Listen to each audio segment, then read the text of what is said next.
And we are live with another episode of the Keeg Talks. Today, the Keeg Talks Shazam, Fury of the Gods is the new Shazam sequel that just came out this week. I'm your host, Dimithri Perera. And if you're watching the live stream, you can see exactly who our guests are. You're watching us on twitch.tv/The Keeg Show or youtube.com/The Keeg Show. Or if you're listening to the podcast, you can't see who our guests are, but you're listening to the podcast. And that's pretty cool too, you know, wherever you get your podcasts from. I'm your host, Dimithri Perera. I got two guests on the show today. Both guests have been on the Keeg numerous times. I would say numerous. Numerous is a good word. We got Michael Meade, a.k.a. For the Love of Comics, a.k.a. Mike's Comic Life. Michael, how you doing today? I'm good. I'm in the middle of rebranding, so it's all good. We'll figure it out. You are stretching rebranding season. It is... It's been a long time. It's been a minute, but yeah, I think we're making progress. Just no one sees it yet. But yeah, thank you very much, Dimitri. It's always an honor to be on. It truly is. It's funny because I see you a lot of times on Thursday's Comic Talk show. Yeah.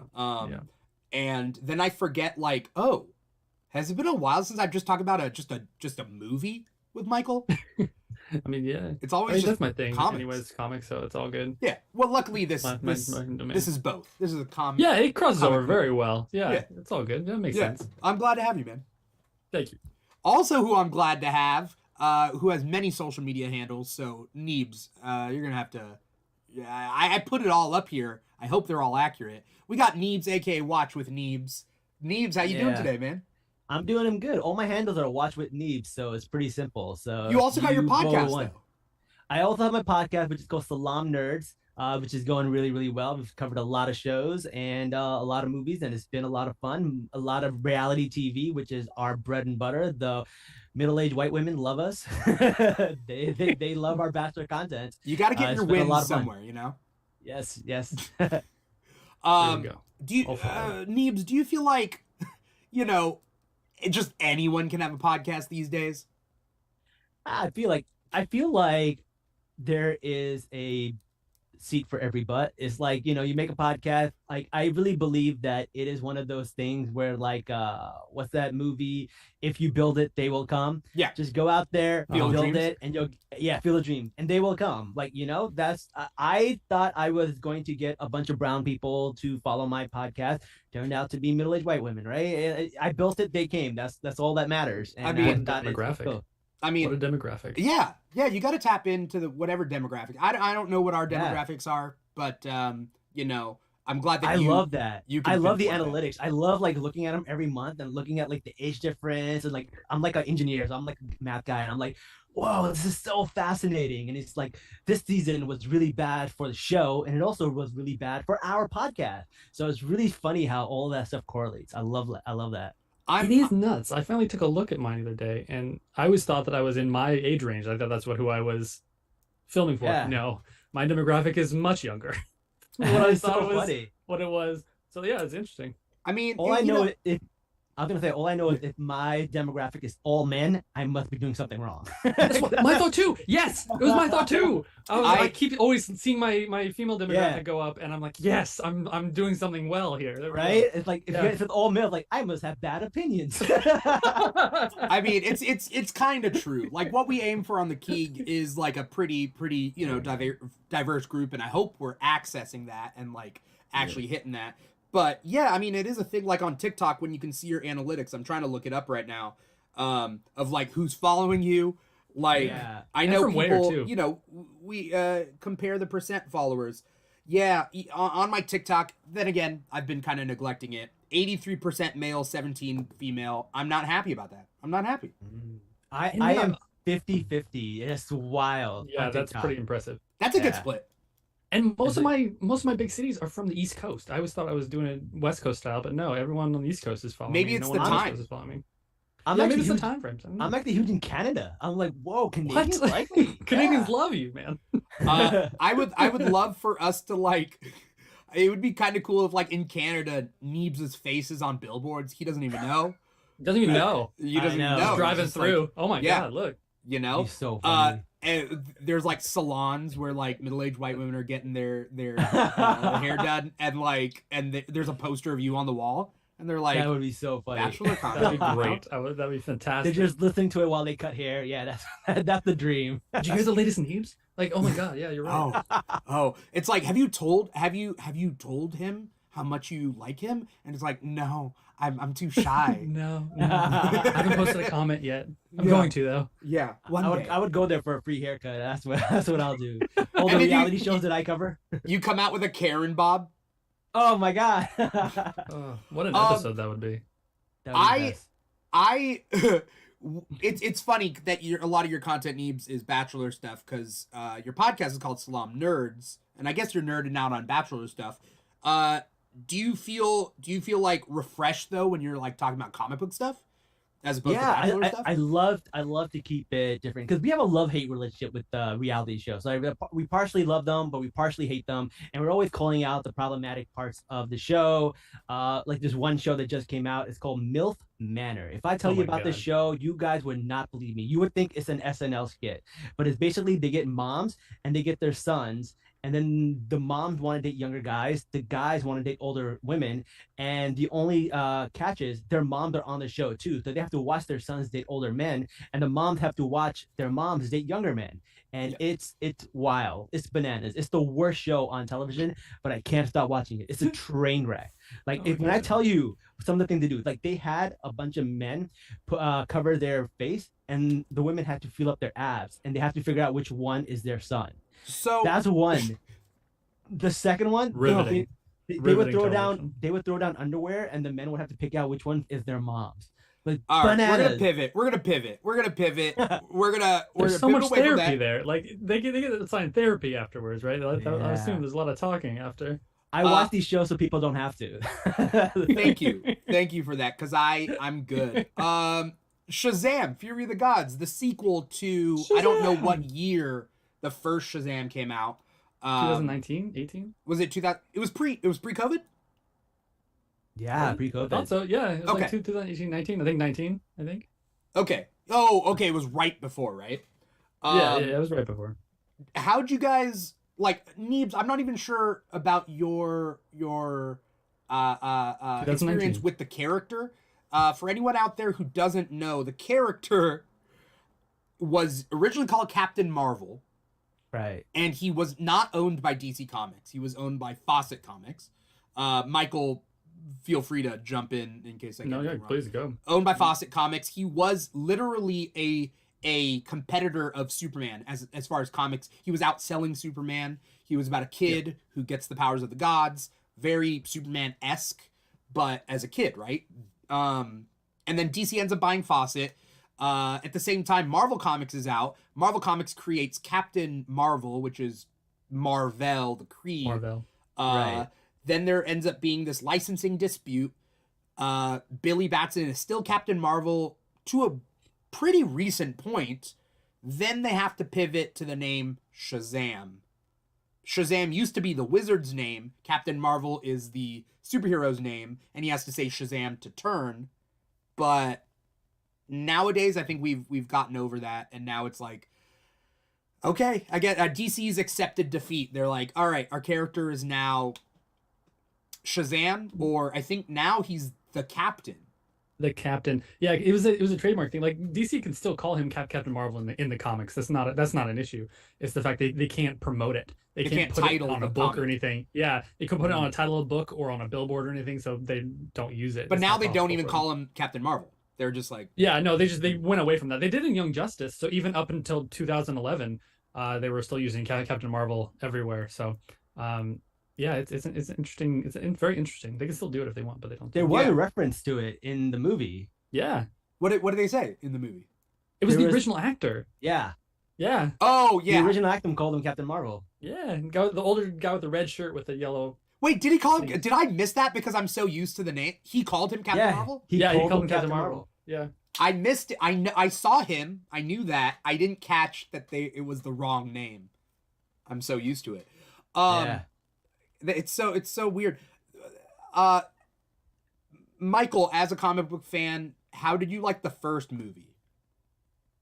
As a comic fan and just as a moviegoer, I liked it. It was very fun. It was I mean, it wasn't genre changing, but especially for DC, it was a great kind of break from what DC's uh feeling was at the time, right? Like what they were trying to put out was this like dark and broody with stuff like Man of Steel and then Batman v Superman coming out in the Justice League after. But like, yeah, it was great. It was funny. I think it was clever.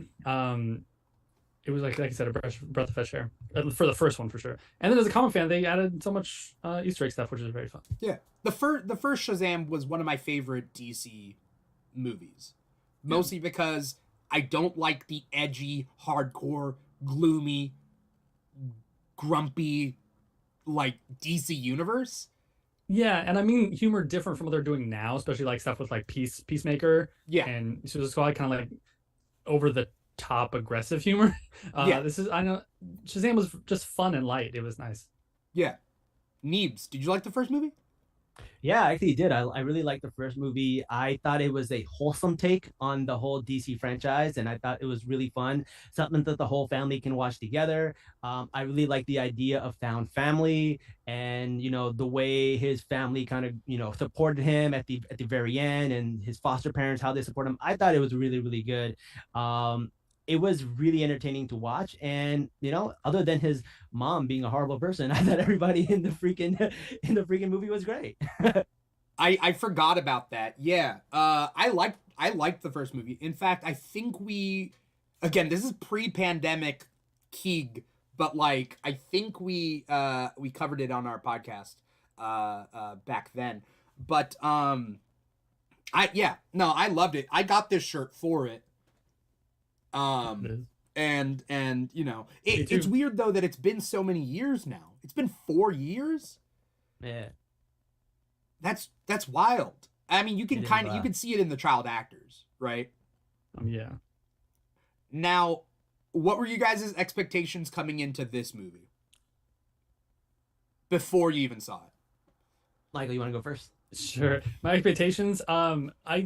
I don't know, this is my thing when going into especially like superhero movies. I'll watch like the first, maybe the second trailer, and then I don't see anything else going in, especially reviewers. So I was trying to go in as with little expectations possible, just like the other one, the first one I did, to be honest with you. And I don't know, it how do I put this? I liked to be. Are we just gonna go in the movie? Are we ready? Like, I mean, yeah. Spoilers and all. Yeah, I enjoyed the movie. I enjoyed it. I was entertained by the movie. Yeah. The only thing that kind of got me about this movie was the fact that like you can feel it was supposed to be tied into the universe, and it's not going to be. So like it was just kind of left me hanging, like especially the endings, and like I don't know. But the feel of the movie was fine. It wasn't. I would never say it's a good movie, but it was fun. I enjoyed it. Would someone came up to me, he's like, "Should I go see it?" I was like, "Probably not," but like I enjoyed it.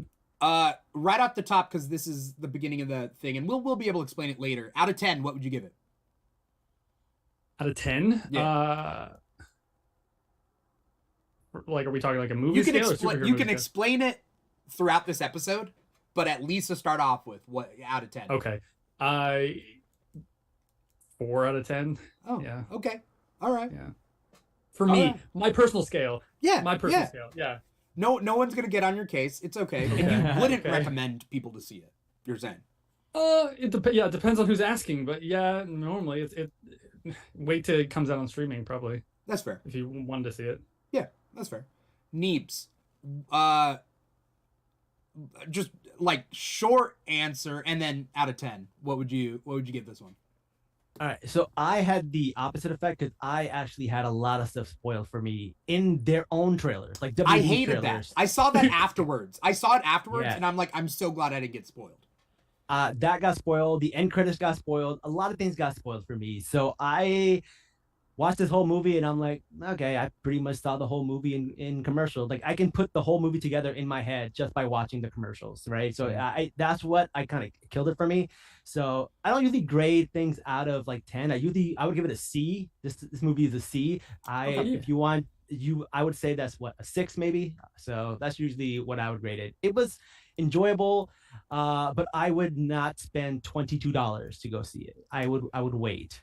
I have AMC A-list. So I never feel like bad movies cost me anything. Even though it does, I know it does. It costs me a monthly membership. But like, I'm just always I like to pay because I like to get into the mindset of somebody who actually paid money for this movie. And Hmm. I'd be like, okay, if you left your house and you paid $23 and you got popcorn and you brought your family, would you feel like this was a good investment of your night? And that helps me review movies I because would. that's who I review movies for. I mean, I get that. Like for me, I have to go. Was this a waste of my time? Other people have to go. Is it a waste of my time and my money? I get it.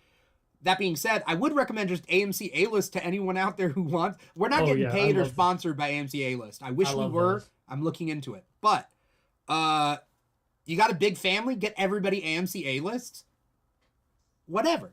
Or get one person AMC A-List and get points off of every other tickets that you buy. Whatever. The point being is, I don't know. You would give it a 6 out of 10. A C. Right? Yeah, C, yeah. Okay. I came out of the movie being like, it was an 8. I gave it an 8. It was high. It was high. Nice. You know?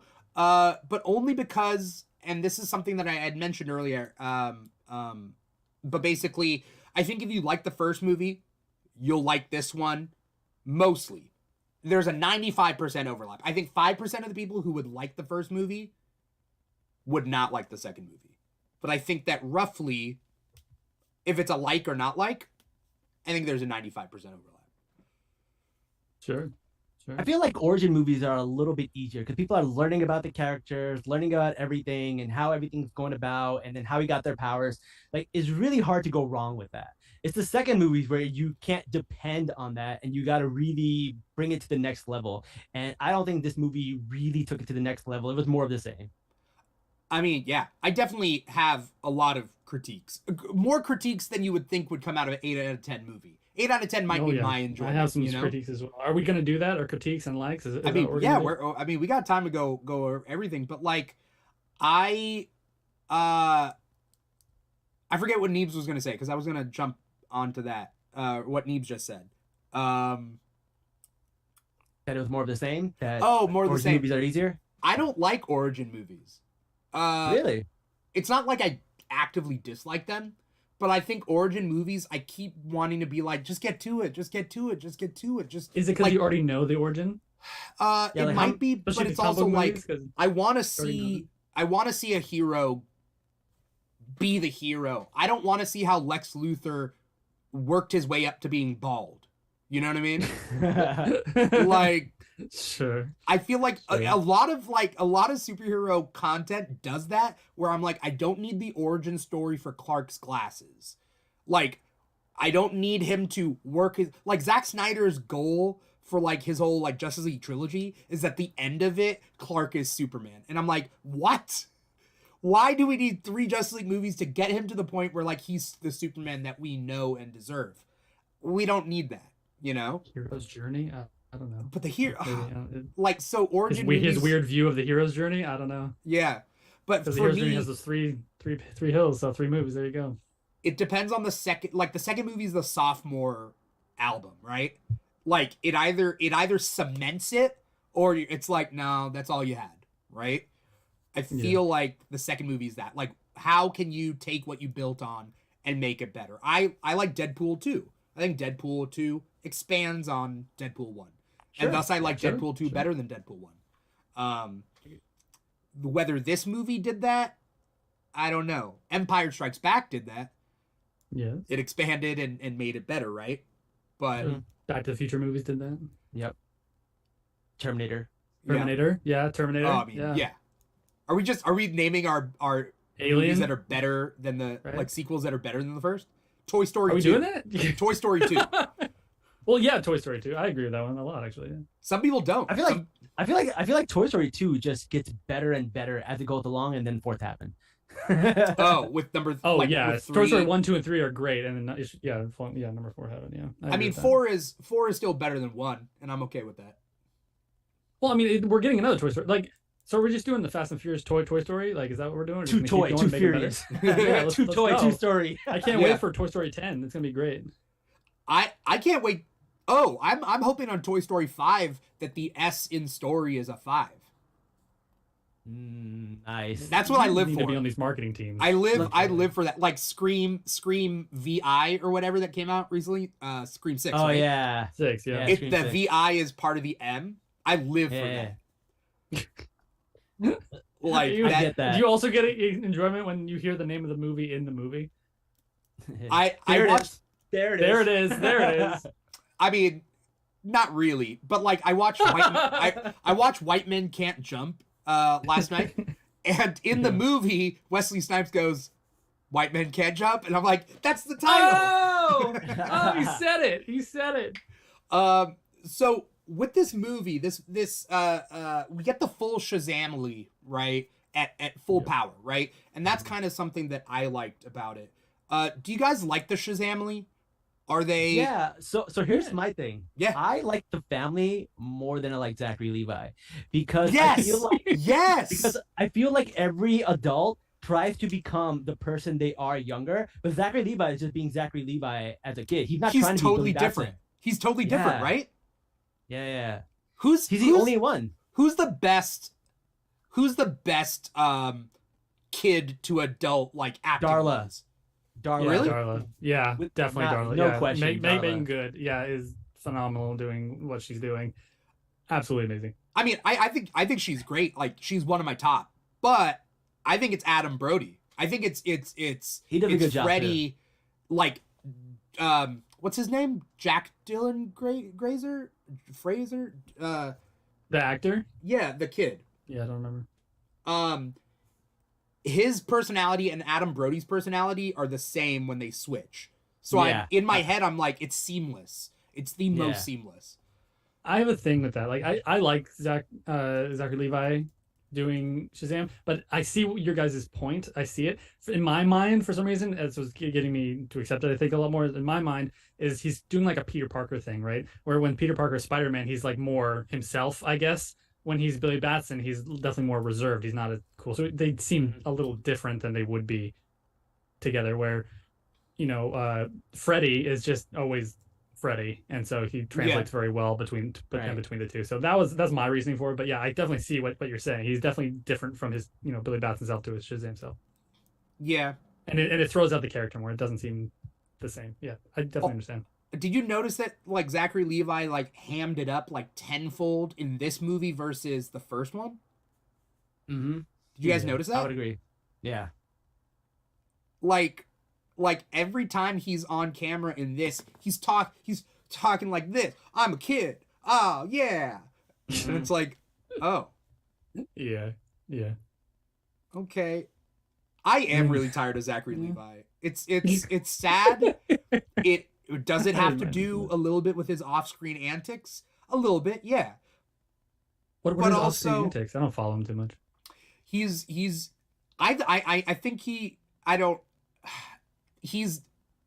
been liking anti-vaxxer stuff, posting anti-vaxxer stuff. Oh, is he? Okay. He's been on Joe Rogan, and then people are coming out with their own problematic stories of him, of just like viewpoints, not, as far as we know, not anything physical, but still like kind of just weird, like Joe Rogan type stuff. He does a lot of replies to people's like tweets and stuff, which is like, bro, you don't really need to go after this troll, just like chill. Yeah. But yeah, he comes at them with a little bit of like sass, and it comes off really weird. Yeah. Got it. And I just get this vibe that he thinks he's cooler than he is. You know? I mean, I imagine that of a lot of big actors, writers, directors, when people are saying how awesome, amazing you are all the time, you're going to get a full head most of the time. So I'd imagine that's what it is. Not an excuse for it, but yeah, it's not surprising to me. And a huge discrepancy of who he actually is, though. Like, I feel like there's a bigger discrepancy. Like, if people say Brad Pitt thinks he's cooler than he is, it's like, well, Brad Pitt has been pretty cool. So the discrepancy can't be that huge. Yeah. Same thing with Tom Cruise. I'm like, well, have you jumped on a plane and like held onto it from like outside? Yeah. Props to him, Sure. you know? Sure. I want to believe Zachary Levi is cool, but I don't think it's shown that. Yeah. Also, he did something with his last name about trying to make it Jewish or less Jewish. There or was something that like whole that. controversy. Yeah, Yeah. you're right. So that isn't his last name, right? No, Levi is a traditionally Jewish last name, Yeah. and he changed his last name to Levi in order to get more work in Hollywood. Was that not his middle name? He literally just changed He's his not last name? Jewish. That's the thing. Yeah. Yeah. I mean, you can have a name with not having that same background, I guess, but I think there are certain names that are specifically. I think he said in an interview that he did it to sound more Jewish, which was no, yeah, I'm not yeah. trying to downplay that. Yeah, Yeah. I'm sure he did. Yeah. Yeah. He's also I think hardcore evangelical Christian. So that's a huge other end of that's a huge jump, and it just makes you wonder. But no, I don't think Levi. Well, I don't know if Levi's his middle name or not. But anyway, how'd you guys feel? Okay, so the Shazamly have been pretty cool. How were the villains to you guys? I feel like the Daughters of Atlas was pretty cool. I didn't know Lucy Liu was going to be in this movie. I feel like they should have promoted that a little bit more because she is a big name. Really surprised they didn't, do that. But yeah, I like the villains. I kind of saw the, Anne turning. I thought that was a little obvious, but whatever. Yeah, I mean, I like it. It was nothing to complain about, but nothing to write home about either. It was good. Yeah. Michael? Yeah. Yeah. If I liked them too, I really did. I thought they were fun. I liked, the whole Lucy Liu being like the evil one out of the three, and then the redemption of Helen Mirren, Helen Mirren's character. But it just seemed like a movie that was meant to be a Black Adam's in it, and he was written out, and he was never yeah, right? Like it felt like this was supposed to be the next movie where Black Adam was actually probably supposed to show up, but Adam Rock was like, no, I'm gonna have my own movie. Okay, fine, then we'll come up with something else.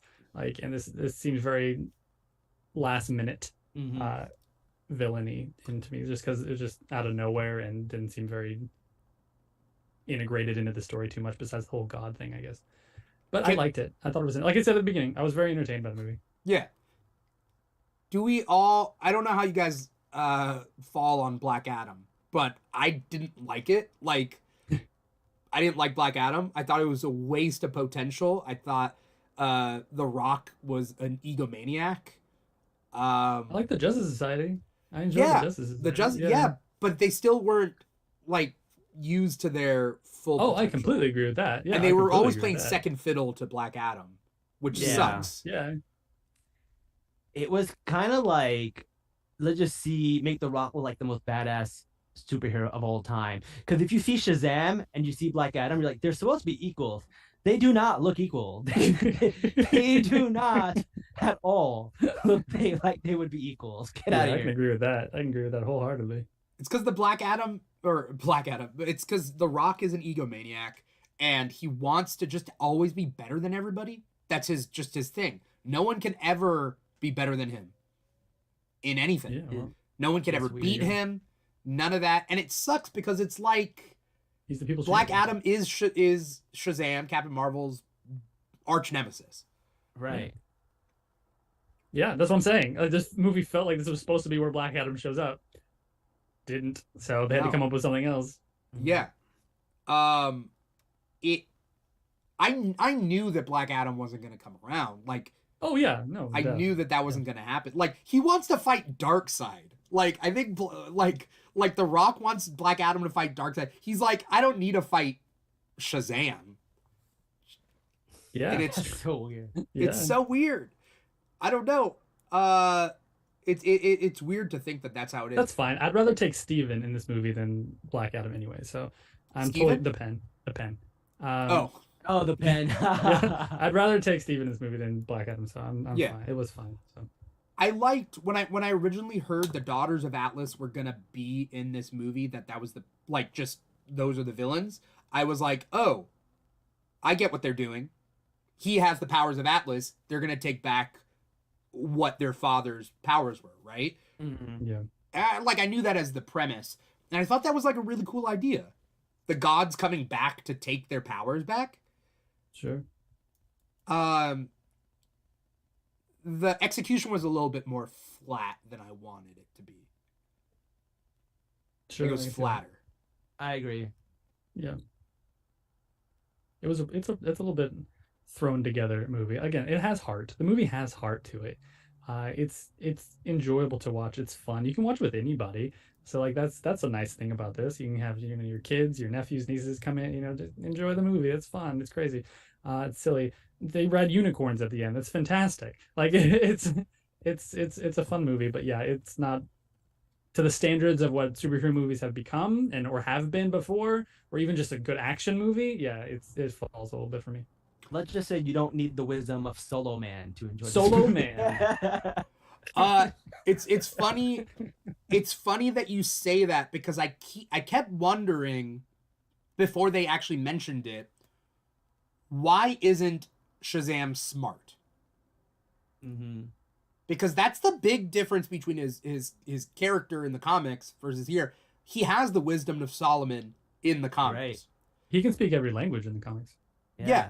And he has like tactical kind of he's knowledge. silly like a kid. Like there's a Right. difference between like knowledge and wisdom, right? That's the thing, Right. right? And so like he knows all this stuff. He just doesn't know how to put it into practice very well, and that's where the lack of experience comes in, right? Because he's a kid. Yeah. But he knows this stuff. But this one, he doesn't know anything. He schooled the Justice League on many occasions. If you watch like the Justice Unlimited cartoons and stuff. Oh my like god, that. when he Like, shows they're- up in that, oh my god, Yeah, yes, so good. yes. When Superman gets upset at him, oh Yeah. yeah, oh my god, super good. Right. The movie doesn't have that. Like Wisdom of No. Solomon is not a thing. And it's kind of funny because so out of the set SHAZAM 6 gods or whatever, Solomon's the only one who's not a god. Yeah. Right? I mean, there are some demigods, but for the most part it's Hercules, what? yeah. Wisdom of Solomon, it's strength of Hercules, it's stamina of Atlas, power of Zeus, courage of Achilles, speed of Mercury. Well, Achilles isn't a god, right? He was a person. Yeah, Achilles is a demigod. Yeah. But was Achilles a demigod? yeah. I think his father was Zeus. Well, but you should tell that to Brad Pitt, Troy. All right. His mom dipped him in the little thing. Yeah, into by the his river ankles. Styx, I think. Got it. All right. Yeah. But basically Solomon is a biblical character. Yeah. Yeah. Or a religious character. I don't know if he's in other texts. Yeah, he in Islam he is Salman, and he definitely does have prophetic powers. He's a prophet. Yeah. Is he also in Islam the one where the baby, like the mothers come and they fight over the baby and he's like, well, we'll split the baby into two, and they're like, one of them's like, never mind, she can have it, and they're like, okay, that's the mother. That's the same one. Yeah. Okay. But like, so I thought it was weird that he doesn't have the wisdom of Solomon. They don't say Solomon is dead or has his powers taken. They just kind of, is it because he's a religious figure? I guess. Yeah, I don't know. It's because they even mentioned it in the movie, right? That was a joke in the movies that you're not smart, but you should be. Yeah. And then they just leave it hanging. Like, okay, cool, I guess. Like, he has all these other powers. He's indestructible and everything. He has lightning powers, but where's that one? I think it's because they don't want. I think it's because they don't want the powers being taken from biblical figures. Like, I mean, maybe, yeah. Like, can you Well, why imagine mention they're it like, at all? take the powers of Jesus, Yeah, Like, what? Yes. Whatever. Shazam. Marvel Comics does that very well. Never mind. We don't have to get into that. But yeah, but yeah. I think That's that might everything. be. I think that might be the thing. I don't know. Anyway, I thought it was weird. Yeah. There's a lot of weird things about this movie. Yeah. Well, okay. Like, what are some weird stuff about this movie, Michael? I like some of the weird things about this movie. Like I said, I felt really like this movie was leaving me hanging. Obviously, because just going into it's not the movie's fault. Going into it when they made it, they were planning on having it involved in the big DC universe. Yeah. That obviously I'm changed. not counting it out. I'm not counting it out. By the way, I have thoughts. know. We can go over it Yeah, later, but There's still phase 1 stuff, right? That James Gunn's like, we haven't announced yet. These are, all we know is the stuff that we're thinking about so far. Yes, of course. But I don't think it's going to happen with the box office reviews. Does this happen either? I don't know if DC is going to let that happen either. But yeah, it just felt super left hanging with what's going on. The end credit scenes and the mid credit scene, the post credit scene was just fell off very hard for me, especially because with the villains, it should have been a Black Adam's villain, and it just didn't for me. And I would have liked Mr. Mind. Yeah, Mr. Mind's fine. It's funny. Again, it fits the character of the movie, of the feel of the movie, sure. Yeah.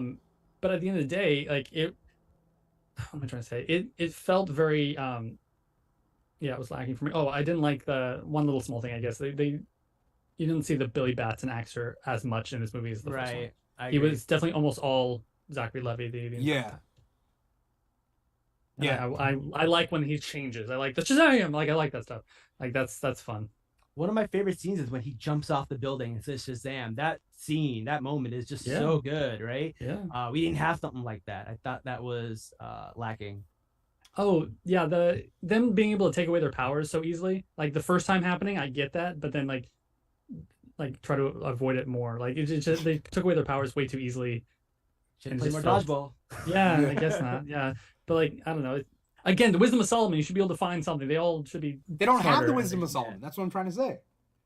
Oh, you said they just don't have it at all. I don't. Yeah, that's what I'm trying to say. They do not have the wisdom of Solomon. That is not an accessible power. Oh, that's what I'm trying to say. Yeah. All right. That's odd. Even more odd for me then. I don't think the movie does a good job of making that clear. I think they just half-ass it. Yeah. Yeah, like I mentioned that earlier. Like it's just a joke they left hanging. Like right. Yeah, exactly. Yeah.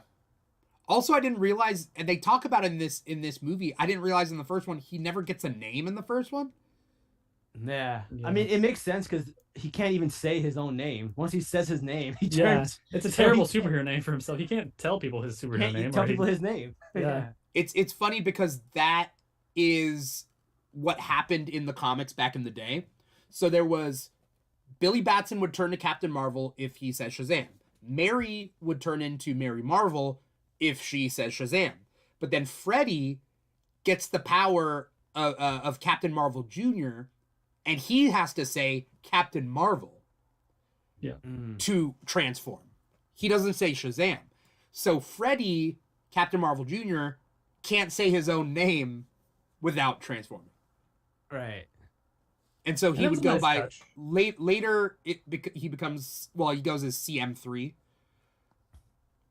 I also like that they call him Captain Everything Jr. He does a little throwback to Captain Marvel Jr. Oh yeah. The kitten is named Tawny, which is their tiger. Oh yeah, Taki Tawny. Yeah. Wait, the kitten is named Tawny?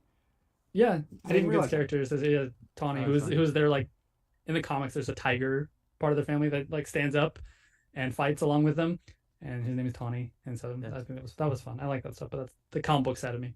You know what I think is really funny? All the kids transform, so you can't really know who their secret identity is, except for Mary, who looks exactly the same. Yeah. So how can people not figure out who she is? Is it two different actors? It's the same actress. Yeah, it's the same actor, right?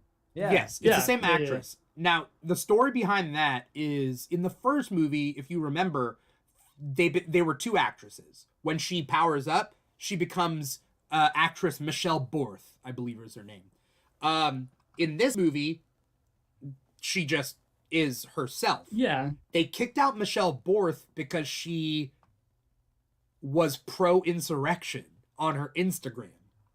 Oh, that's what that was? The January 6th? Yeah. Oh, damn. Yeah. Oh, shoot. I thought it was just because the actress aged up. They don't need a different actor anymore. I mean... Because that's the point of this power, right? Is you grow up to your full potential. Like, this is what they'll look like as adults, right? So yeah, it makes sense. Like, because you see that in, like, Kingdom Come, right? When Billy's an adult, he looks like Shazam. All he needs to say is Shazam, he gets a cape. But, like, Mary Marvel, like, she's grown up. She wants to be in college now, so this is what she's going to look like. So, of course, it makes sense not to use the different actress again. But that's crazy. I didn't know that part of it. Yeah, that's I thought they did it because of your reason. That's wild. Yeah. I mean, it works, but it's also... Yeah, it works. Yeah. And also, I'm so glad it works because... Woo! Yeah. That's a nice costume. She's also the only one who has her own costume style. Like everybody else has the same style. She has a high collar with the skirt, and I'm like, she designed it. Doesn't have sleeves. That's right. Megan Good doesn't have sleeves, but she still has the girls have different costumes. The girls have different costumes. Also, I gotta say, the first Shazam costume was horrible. You can see the muscle padding and everything. It looks so terrible. For everybody, or just for Zachary Levi? I don't remember, but I know for Zachary Levi, it looked really bad. Yeah, they are much better. Yeah, they are much better. They are much better now. But what was I saying? I mean, yes, both Megan Good and her. Cool. Oh yeah, thumbs up. Great. But also, if you like nice chiseled men, I mean, yeah, they're they're filling out those costumes. There you go. Yeah, and there's something for everybody. I agree. Something for everybody. Did you know that DJ Catrona was originally going to play Superman in George Miller's Justice League Mortals movie? That one I did know, yes. No. So the guy who played Pedro, Pedro, the adult Pedro, was supposed to be Superman. Wow. That's just a side note. Justice League Mortal was shelved, but they all had costumes and everything made. They got that far before. They filmed for like 2 months. Did they actually film? Yeah, they were all there. Like, what's his Army Hammer before he discovered that he was super evil. Like, had interviews about it. He's like, we were down there for like 2 months. He was saying, like, we were filming, we were ready, we were doing it, and then they canceled us out of nowhere. Yeah. Yeah, wow. they were there. This was Justice League Mortals was back. It's like 2011, 2012. Maybe, but like Army Hammer was supposed to be Batman, and DJ Catrona was Superman. Actress Megan Gale was Wonder Woman. Adam Brody was Flash. Santiago Cabrera, if you remember him from Heroes, he was supposed to be Aquaman. Isaac Mendez from Heroes. Yeah. And then Common was Green Lantern. Yeah. Oh, and Anton Yelchin was Wally West. So they had both Barry Allen and Wally West in it. Oh, wow. Interesting. Yeah. Huh. Anyway, worth looking up there. Also, it would have been cool to have a Hispanic Superman. Yeah. You know? He's also much shorter, so shout out to Short Kings. Is he short? Yeah. He looks short in this movie. He looked like the same height as like Mary Marvel. Yeah, he's 5'10". Yeah. Mary Marvel also has heels, right? Yeah. She is 5'7". Damn, that's a heel. All right. Cool. Yeah. And she always flies. She does this like floating thing. I mean, I have thoughts about like where I would have taken this, but like I don't know. Did you guys have favorite moments? I like the moment where he was like took out the picture of the family and he was like, "Oh yeah, the handsome one," and he's like, "Oh, that one?" Yeah, the guy handsome one. Like, well, and then he pointed to who they. They point to the the Chinese guy. Yeah, he was the most handsome one, and then they pointed to Pedro. Yeah, that was funny. I like. Is that it a lot. Ross Butler? I think. Yeah, Ross Butler is the actor's name. Ross Butler. He was on he was on the first season of Riverdale, and then they recast him. He was also on the 13 Reasons Why, right? Yeah, I think he left Riverdale for 13 Reasons Why. I think. Makes sense. Yeah. I don't want to see these guys go, personally. Like, I don't. Yeah, I like them. I'm always pessimistic about these things just because I try to see the market and the trends a lot. So I don't want them to go. When I said that, I don't think they're going to actually use them again, that was kind of the big falling off for me. I like them. I like the family. I think they mesh very, very well together. I think this would be very interesting to continue. They're funny. I think DC needs a good, funny, lighthearted movie, and I think they have it. I just don't know what direction James Gunn's going. He's kind of a loose cannon right now for me. I don't know what's going to happen. With his universe. You're saying loose cannon. He's a wild card. I feel like he knows what he's going to do. He's crazy, man. He's Charlie. He's gonna do whatever he wants. Wild card, bitches. Yeah, he's gonna do whatever he wants, man. It's just him now. Doing whatever he wants. It's gonna go crazy. I mean, I think he has a plan. Maybe not for them, but generally for the DC universe. But him and Sure. Zachary Levi are besties. So Are apparently they? they're really, really good friends. That's what Zachary Levi said. He said in an interview that like they're my best friends. So if they don't want me, that's going to be really awkward. And Zachary Levi had said that, you know, when people look at the Twitters right now, look at the Twitter page, he's saying stuff. I think Brandon Davis was like, "Oh, I like this movie, but it doesn't seem like it's going to have direction." And then he retweeted it and said, "Well, that depends on how well this do. We don't know yet. It might go somewhere." So he's trying to make people think that, you know, if the movie does really well, Shazam's not going to go away. Yeah. But it's not doing very well in theaters right now. Yeah, and that's just a tactic. It's not doing very well. Doing really well. Yeah. Yeah. I think I don't see that the studio's green lighting anything with, even if James Gunn does have a plan, right? I'm going to disagree. I'm going to disagree. Prove it to the. I think the box office potential is one thing, but I think there's two other things that people discount, and that is streaming. Sure. HBO Max, it's a built-in platform. It drops on HBO Max, people are going to eat it up. People are going to watch it. What it ends up being, right? We're still waiting on what they decide the streaming platform is going to be between it and Discovery, right? We don't know what that's going to end up looking like. Yeah, but I think it's still going to be. I think only thing that goes over to Amazon, as far as I know, is animated DC Discovery. content. Goes over. No, but I think it's the same. It's the same. But Amazon? You said Amazon. Yeah, no, Amazon. So Batman Cape Crusader, which is they picked up season 2. Yeah. Amazon. Yeah. No, they're not picking up. They're picking up both seasons, or they're picking up from the start. Amazon is doing animated DC content. Okay. They're like. All right. Shipping the I keep animated. interrupting you. I apologize. You say your point because I'm missing it. I apologize. So maybe, I mean, I think they're gonna. They might rebrand HBO Max, but I don't think they're having two platforms for streaming. I think all that's still going to be one platform, maybe under a different name. Yeah, but they did say they're going to focus on their unscripted content, which means reality TV. Right, and that's your. Which is what the Discovery Neebz Channel is so stuff happy. is. Yo, 90 Day Fiance, all me, baby, all day. Where do you think MILF Manor is from? That's from TLC. That's from Discovery. Yeah. MILF Manor. I don't need, you're about to get huge right now, man. Even bigger. My world's gonna blow up. It's gonna be great. Yeah. But yeah. I think Discovery. I think with the new heads of Discovery Warner, Discovery WB, they're gonna be cutting costs as much as they can. And I don't know another example of where a movie did terrible and they still continued with it. So after that, like especially with this kind of franchise, with this talk of superhero fatigue going on, they're gonna want the best hits they can. So just from purely money wise, and if they can get the heads of the studio to actually do it, I don't know. I want them to. Again, I want them to. I love these characters. I just don't see it happening. Maybe Shazam at the most. Maybe they bring him into something, but not his own movie. So first things first, I don't believe in superhero fatigue. I think that people think it's superhero fatigue, which I get. I agree with you. I'm just seeing that around. I completely agree with you. I think that's the talk about what I think superhero. What? I think superhero is just its own genre. It's like thing with horror fatigue. There's never going to be horror fatigue. There's never going to be comedy fatigue. Superhero is just its own genre now. I agree. I completely agree with that. Yeah. I both agree, and also I think that superheroes is an ingredient, right? You can create subgenres from this, which is what Marvel is trying to do, and some people like it and some people don't.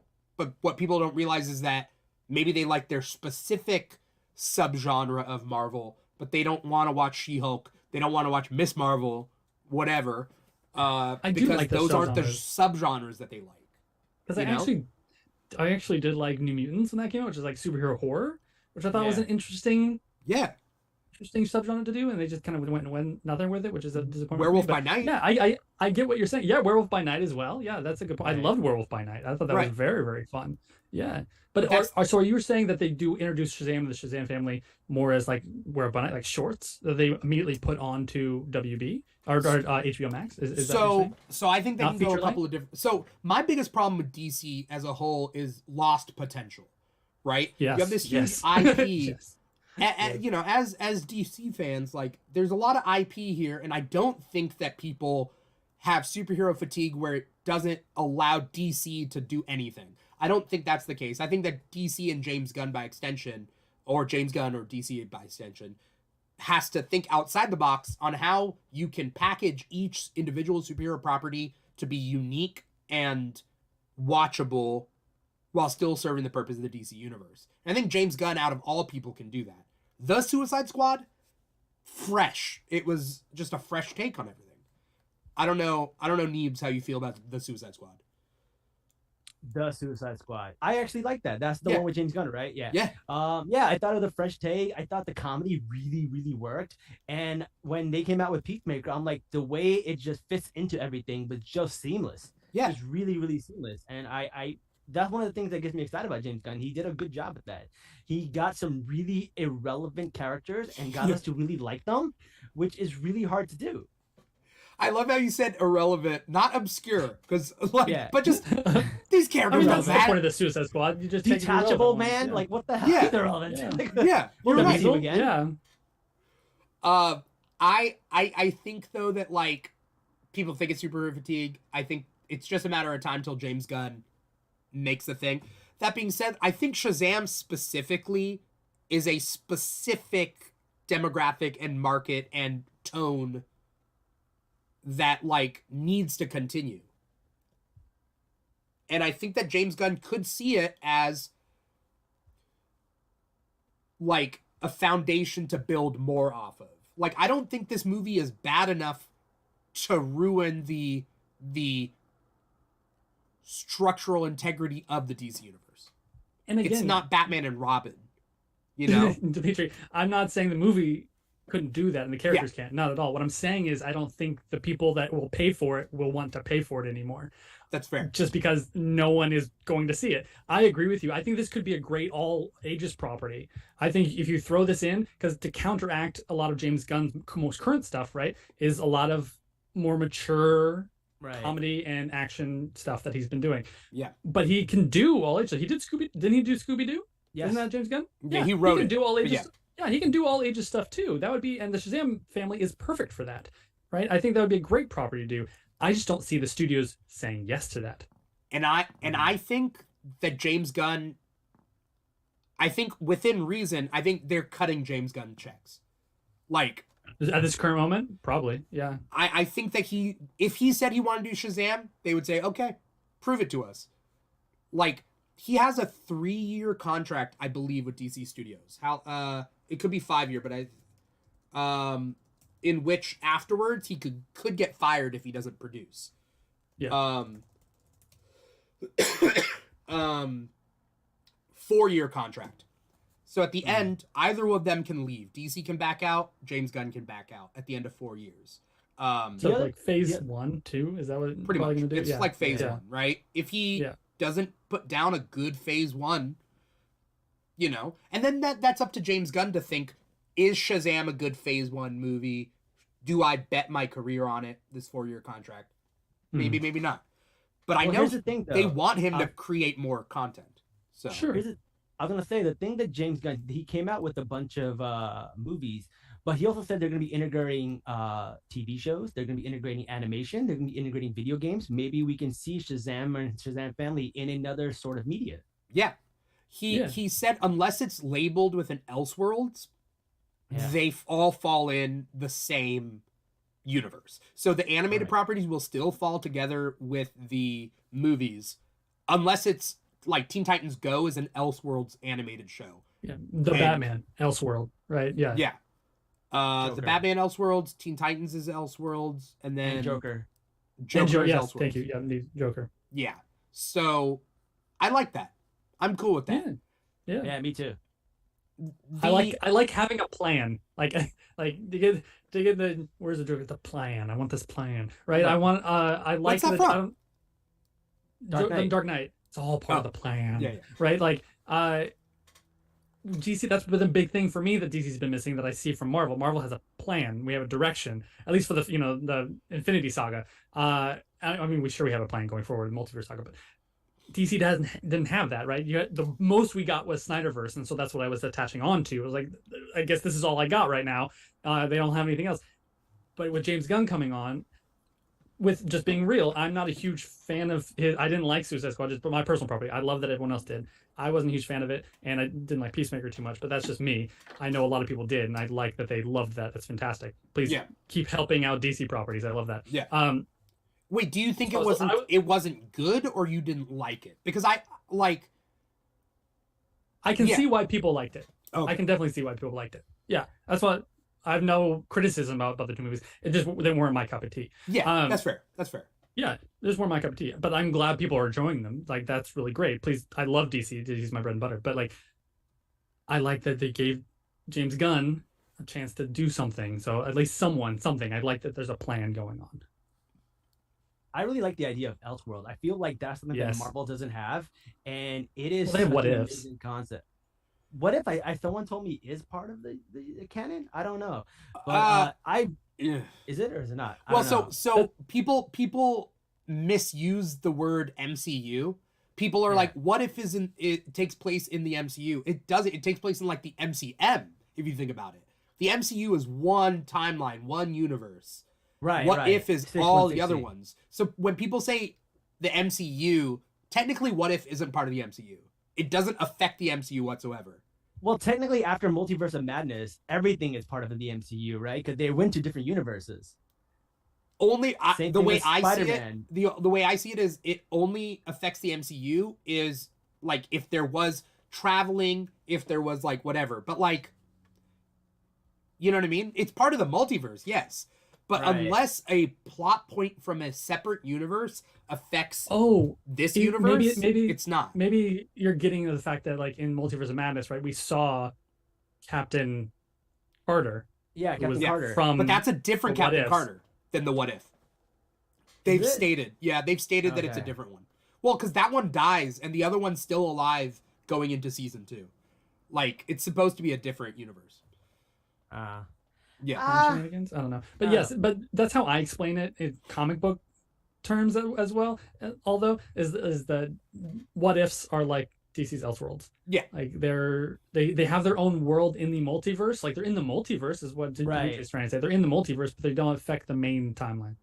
But it's really cool because within 2 years we get like 3 Batmans. We got like Keaton, Pattinson, Affleck in 1 year. That's pretty awesome. Yeah, I used to be against it, but that's only because they didn't have some sort of labeling system. I'm all for, and I talked about this on Comic Talk. I'm all for labeling your universes. Like if like people are always wondering like, is Robert Pattinson gonna be the Batman going forward? And now, no, it's an Elseworlds. So like, who is gonna be Batman going forward? We don't know. But like, as long as they label it, I can now accept it in my head. Pattinson's the Batman. It's its own thing, and that's okay with me. That's okay. I love the fact that we're getting a Batman devoted to detective work and doing this noir style like stuff. But we can also have a Batman with Damian Wayne and Ra's al Ghul, which is with Superman in the universe. Superman wouldn't work in the Pattinson universe, but he wouldn't work in the Nolan universe. But he can work in a different universe that you create for the DCU. So it makes sense. You can have a little bit of both. Right. Just like you know, like we've seen Superman movies where like the Flash doesn't show up. Christopher Reeves ones. Wonder Woman doesn't show up. But like, I want to believe that Superman hangs out in a world that he's not the only hero. Right. You know? Sure. Now, the thing though that James Gunn has said is that like some of these movies will continue forward and some of these won't, right?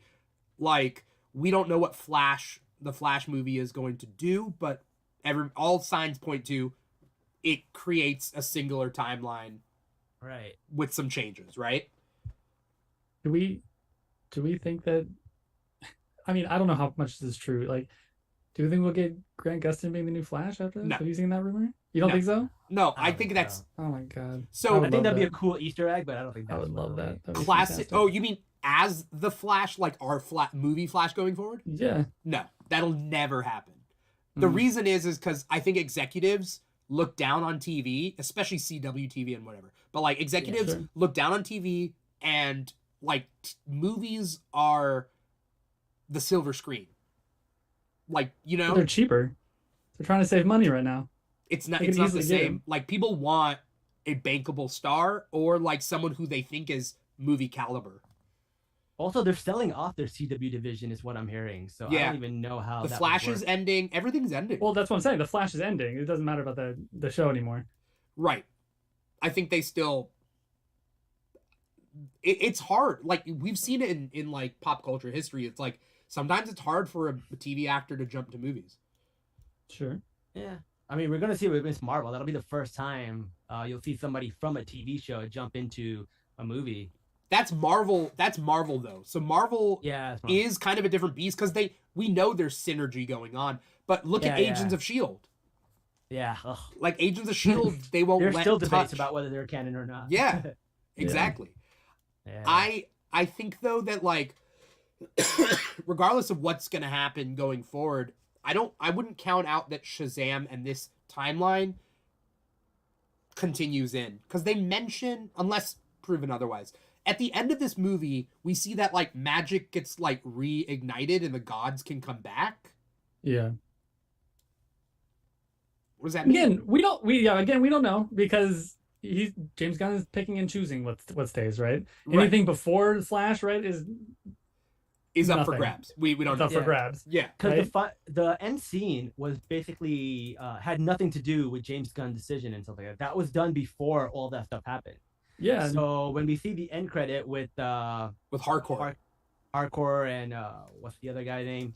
The big one. Yeah, I know his actor's name, Steve Agee. Oh, the mid credit scene. There was an the mid credit scene. Yeah, the mid credit scene. Yeah. Like, because somebody reached out to James Gunn, and you know how trolls are. They're like, "Oh, you're getting rid of everyone except for your wife? How convenient!" And then he was like, "No, this was done way before. I only put my wife in one thing. Relax." No, yeah, you can totally tell it was done before because even the end credit scene, he says, "I've been locked in here for 2 years." So like, the movie obviously got pushed back a lot before. Like that was filmed a long time ago. Yeah. Like so, this was obviously done before anything that was going on with James Gunn. Yeah. Yeah. I mean, we're getting a lot of DC books that could touch on magic, right? Or like DC movies. I mean, Superman Legacy probably won't touch on magic. The Authority is coming out. That may or may not have magic. There's literally a guy called the Doctor. No, it's not called the Doctor. What's he called? Michael, you know? Who? The magician guy in The Authority? I don't know off the top of my head. But I mean, we're getting Swamp Thing, right? There we go. Yeah. That's magic. Swamp Thing. Right? So, like... and Keanu Reeves, Constantine. Yeah. Is that a given? They said it's happening. It's going to be Elseworlds. Yeah, it's still happening. It's still going to happen. Yeah, it's still happening. We also got... can't say no to Keanu Reeves. We got Creature Commandos cartoon. We got Waller. We got Booster Gold. We got Lanterns. And we got Paradise Lost. And Batman Brave and the Bold, right? Yeah. So, like, things that happened in this movie could move forward. I don't know. The question is, do you want it to? I think this is... I do. I think this is too good of a foundation being built to give up on it completely. The thing is, with the Flash, anything is possible, right? Because we don't have to address the Superman, headless Superman. We don't have to respond to the Gal Gadot. Flash can just erase everything. So they can make it happen if they want. Yeah. But like after the way this movie's doing, I don't see that happening. I also think this movie might be doing bad because people know that, like, does it matter? I think that's what I was talking about at the beginning. It left me hanging. Yeah. It seems like it should be part of something, and it's just not anymore. It just left a little bad taste in my mouth at the end of it, which I didn't want it to. I liked the movie. I think it was fun. I want to touch on the Wonder Woman stuff. Let's please. I mean, there were some flaws in it, but I did like the payoff because in the first scene, it's obviously not Wonder Woman. We know that she keeps her back to it. Like it's not that they try to hide it. They were just like, it's not her. Like, it's just for fun, right? Yeah. Like, her back is being turned.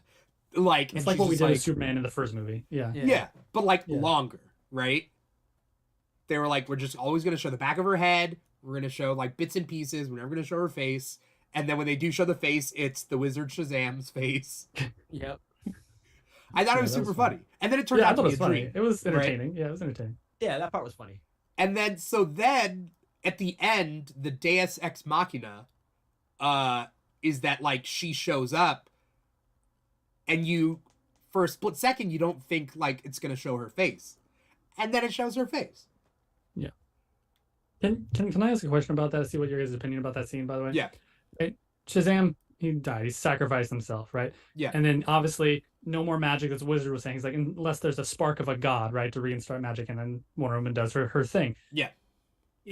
in how I was talking to my other people that I went to go see the movie with, and they didn't know, they thought that was stupid. And I was like, this is what I think happened. They just didn't explain it.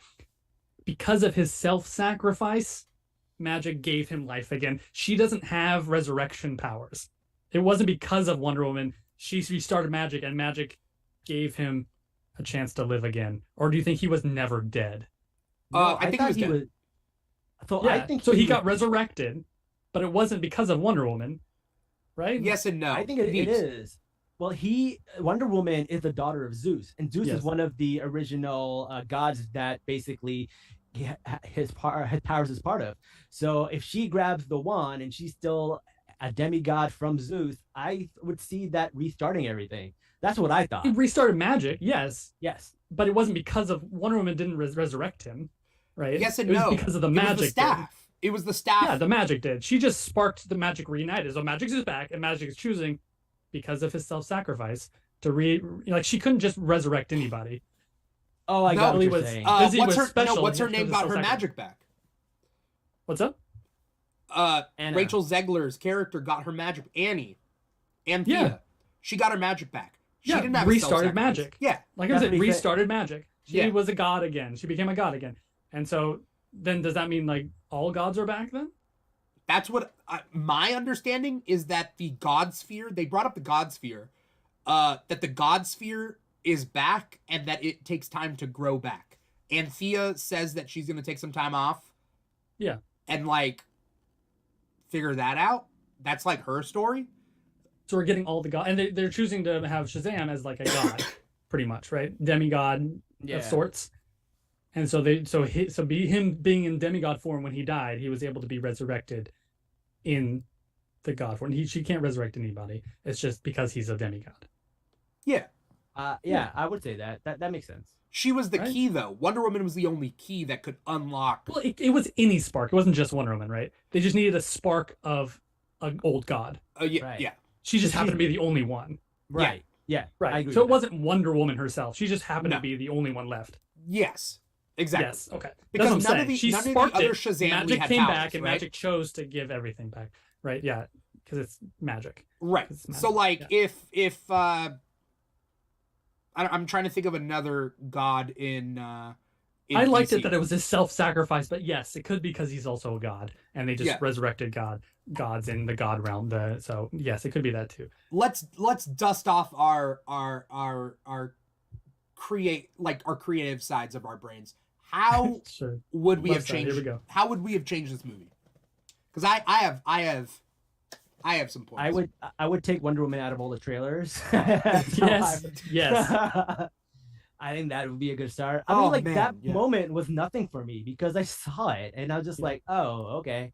I wish you could have felt what I felt, because I got excited. I didn't know.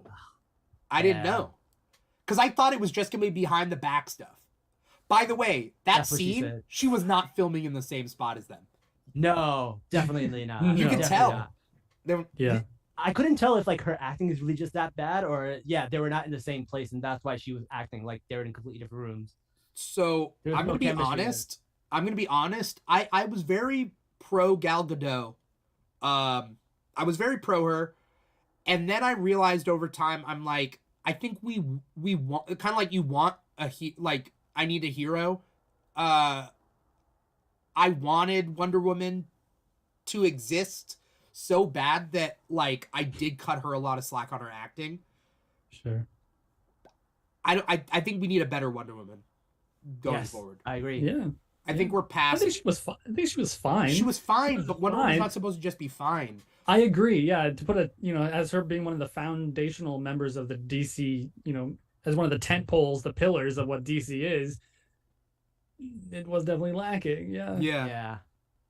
I would agree. I don't think she has the acting chops to hold her own movie. Even though I feel like Chris Pine did most of the acting and holding it down for the first movie.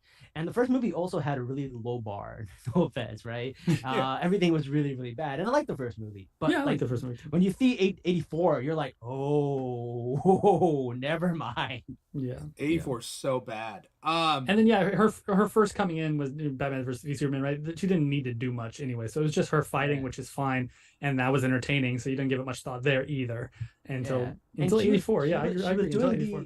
She was doing the whole fish out of water trope, which is really easy to do in an origin movie where you're just like meeting everybody for the first time and you're like, oh cool, she's being introduced to the world. In this 84, she's already been in the world and she can't do that anymore, so she has to like rely on her acting abilities, and I don't think she was able to do that. Yeah, I don't think she's grown much. Like, saw her in Red Notice and whatnot, and it's just like, you know. Nah. I did love her in the first movie. I was also just a different person back then, and it was a different world back then. I have higher expectations now, you know, and I don't feel like she's grown with my expectations. I liked her in Batman v Superman, but she had almost no lines, which is that's what I was getting at. That's what I was getting at. I It's just all hated that action. movie. It's easy. very tough. It's very tough for me to go to Do that you want? movie. You ever? I'm sorry. I'm not trying to derail this. Did you ever watch the director? I'm just curious. You ever watch the director's cut of that movie? Yeah. No. Do I? Should I? It's a lot better. It is. It makes a lot things make more sense. Like why Lois makes sense, actually giving her a character development and her being there makes sense. Why Superman is angry, that makes more sense. They dive more into that. Why, you know, he's angry at Batman all the time. I hate that, like, people are like, that people bring up like, oh, Zack Snyder is really great when you don't let him edit down anything. Like, no one's going to a theater to watch a 4-hour movie, all right? Yes, I agree with that for sure. I completely agree with that. Yeah. Like, I completely agree with that. I don't know. I just, it's like he has to get his shit in order, you know? Oh, I'm sure he's doing fine. I'm not worried about Zack Snyder. Yeah. But okay, so yeah, how would you you would fix it? You would take Wonder Woman out of the spoilers, out of the trailers. Yes, of course. Mine would be a villain. What's that? Mine would be a new villain. I liked those three. I really did. Yeah. But they felt like it's at the beginning of this podcast. Like they just felt forced in. So a more conclusive villain that kind of like solidified his place and kind of actually give Shazam a run for his money. Like really make him try. Right? He kind of joked his way through this one, which is Shazam. That makes sense. But like if you wanted to be taken a little more seriously, this would have been a good movie to like step him up in the first off the power scale and also who he is as a character. Right. And that would have been a much better way. And I think Black Adam would have done that. I think putting Black Adam, whether it's The Rock or not, would have been a great counter to Shazam, especially the counter to the family itself. Looking at the Shazam movie, I'm very by myself. I am the king. I am the most powerful compared to a family, right? Very individual to family. Like that would have been a great dichotomy. In this one, we're having family versus family, right? You have the sisters versus Shazam family, right? And I don't know. I think that would have been the best way to make this movie a little better, in my opinion. My thing is that I would like to have seen less of the heroes and more of the kids. I feel like there was a lot of scenes where we didn't need the heroes. Like when they're in the cave and they're just talking and coming up with plans, that could have all been done as kids. And I feel like the Asher Angel, like he didn't get enough screen time. And then when the scene comes up where his mom says, I want to see my son, I want to see Billy, and he called her mom, that was flat because we didn't see him throughout the entire movie. If we saw him through the movie and we see him going through all these things as Asher Angel, instead of going through a goofy Zachary Levi, we would have felt that scene a lot more, and that scene would have connected with the audience, and that would have made this movie a lot more heartfelt.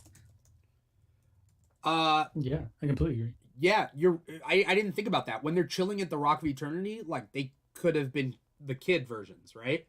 Well, I mean that didn't bother me as much because in my mind I was just like they're kids, right? You just gave these kids superpowers. Why would they not be in the superpower forms as much as they could? But I agree that we should have gotten more of the kids versions, right? I wanted that connection too. I completely agree. He's 100% in my opinion is exactly the same. Like one of my favorite moments is the "I love you, mom" scene, but it would have been more. Right. It would have been so much more. I saw so much lost potential there. I completely agree. Yeah, I think it's really and look, I don't know. So this is just my conjecture. I think Zachary Levi just didn't want to turn back to Asher Angel. You know what I mean? Sure. Yeah. I think he was just like, no, I'm the star. Yep. He was the executive producer. He was like, yeah, I want to be in the movie more. That's the problem. Was he really? Is that the second person on this? I think so. Same with him Okay, and sense. Dwayne Johnson. They put themselves before the project. Mm-hmm. What does the project need? Does the project need more adult Billy, or does the project need Billy? It's Billy. It's Billy's story. Yeah. Agreed. And at the very least, if Zachary Levi was like, well, we're the same. We're both Billy. Then it's like, well, then play it right then. Let us believe that it's Billy, because it is. Yes. It doesn't seem like it. So, come on, one or the other. Be a better actor, or be a more selfless actor. How about that? Yeah, I agree. That takes away from you can't be like, selfish and itself. Shit. As well. Yes, I agree. He takes away from the character himself, right? Billy Batson is this like every kid, right? He has this massive imagination. He's kind of naive, right? He's very naive on the world, and that's kind of like beautiful in its own sense. And then like you kind of strips that all away. You make it more like badass now, I guess is a way to say this. But like, yeah, that's the point of Billy Batson. At least in the comics, he's this like, gee golly kid, like not to do that, it wouldn't translate now into nowadays, but kind of something similar to that. He has dreams and aspirations, and he sees the good in things, right? And he sees the good in things, and they missed that completely now, especially in this one for sure. The other thing is, like, we see Mary Marvel pretty much summarize his own character arc in like 2 lines of dialogue to Zachary Levi instead of actually letting us see that character development. Yeah. I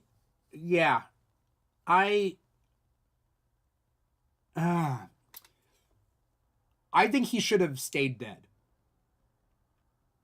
But you just wanted him to be starring other properties going forward. What do you mean? So here's the thing. There's a couple of options that we could have had. We could have had... Oh, I forgot. This is what I crafted in my head before this show. Okay. A couple different options.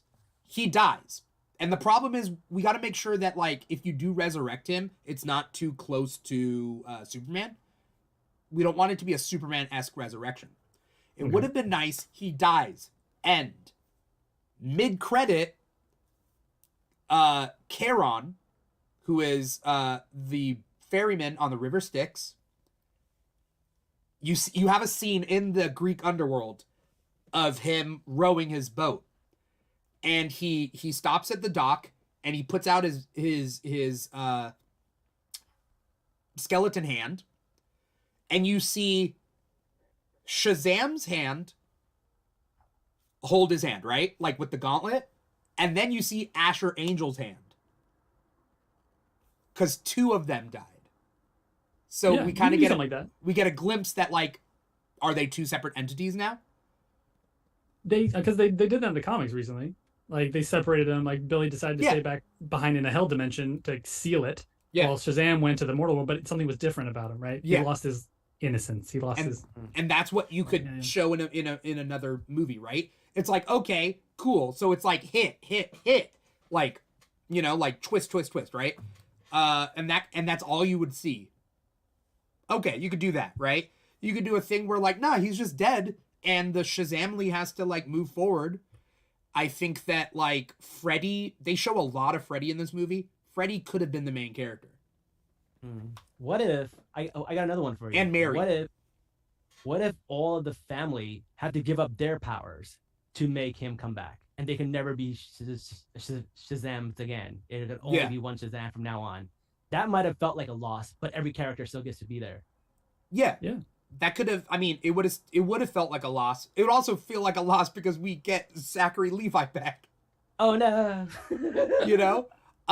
Also, I could have, it would have been cool. Can you imagine if Shazam dies, Billy gets brought back, and then when Billy yells Shazam, he turns into himself. Like, because we see that with Mary, right? Mary's old enough that, like, she doesn't change, right? Asher Angel's gonna turn 18 in the movie. Why does he need Zachary Levi's body? By that same logic, right? You can do that. I mean, yeah, sure, that's possible. Like let's do a twist. Let's try something new. Sure. You want a twist? How about this? Mid credit scene, he's still dead. He gets resurrected. You see Boots walking up to into the grave. You see it's like some nice dress shoes, loafers. Someone drops a cigarette. It's John Constantine resurrecting magic. He's like, "You're now working for the Just League Dark. Let's go." And you have no choice. Boom. It's Okay. Keanu Reeves. It's Keanu Reeves, Constantine. Let's go. I already have Bro. Swamp Thing ready to go. I need to go to Louisiana first, but Let's just let's M. go. Night Shyamalan this thing. Right? And now he's forced to work with the magic people. Yeah. And then you still have Shazam in there. So Like piece of dialogue, like death can't have you because I need you first. yeah, something like that. Yeah. Right? And he's like, Okay. all right, now that you're back, I gotta go to Louisiana real quick to talk about a swamp creature real fast. And then leads into Swamp Thing. There we go. Right. Yeah. Yeah. Why not? Yeah. Have Also, Keanu his Reeves, family could Constantine think be he's the dead. counter to Amanda Waller, right? They're both working behind the scenes, doing different things. Like that'd be fun. Yeah. His family could think he's dead, and he is actually, and so the family has to pick it up, right? His family's like, okay, it's just the five of us now. Because that happened in the comics. Freddy took over as the main Captain Marvel for a while, while Billy became the new Wizard. But then now, currently, Mary Marvel's the new Shazam of the DC world. So yeah, either way could go very well. Also, Mary Marvel goes evil too, right? That would have been a cool storyline. She does go evil for a second. Yeah, I didn't like it though. Was that During Final Crisis? Countdown to Final Crisis? Yeah. Yeah, I didn't like it. I mean, they were setting it up in Young Justice, and it looked really good in Young Justice. Oh yeah. Yes, they did. Because she was addicted to the power. Oh, I was so sad to see that leave. I hope that was back. It'll come back. Young Justice. You think it will? Yeah. Don't get my hopes up, Dimitri. Do not get my hopes up. Hey, look, don't have a Snyderverse attitude, all right? There is still hope in this world. There is still hope. Yes. Okay. Thank you for keeping me straight. It doesn't.